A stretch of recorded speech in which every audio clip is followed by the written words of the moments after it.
বাবা মায়ের জীবদ্দশায় ছেলেমেয়েরা সম্পদের ভাগীদার হতে পারবে কিনা। বাবা মায়ের জীবদ্দশায় ছেলেমেয়েরা সম্পদ পেতে পারে বাবা মা যদি তাদেরকে উপহার হিসাবে দেন সেই হিসাবে।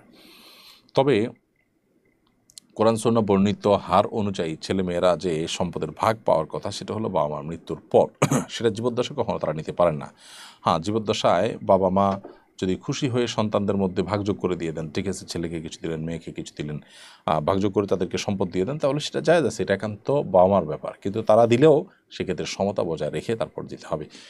আর মৃত্যুর পরপর তারা সন্তানরা নিজেদের মধ্যে বাপ দাদার বাবা মা যিনি মারা যান তার সম্পদে অন্যদের যে অধিকার আছে সেটি তারা আদায় করবেন। তাহলে সেক্ষেত্রে জীবদ্দশাতে আপনি আপনার সন্তানকে গিফট দিতে পারবেন, সেক্ষেত্রে সমতা বজায় রাখতে হবে। আর সন্তান বাবা মার কাছ থেকে গিফট নিতে পারবেন, সেক্ষেত্রেও তার সমতা বজায় রাখা হচ্ছে কিনা খেয়াল রাখবেন।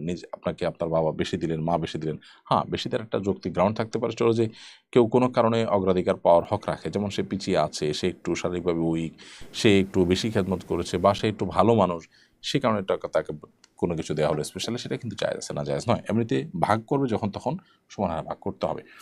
আর মৃত্যুর পর যে হারে ভাগ করা সেটা জীবদ্দশা করতে পারবে না, ওটা মৃত্যুর পরেই ওই হারে ভাগ করতে হবে।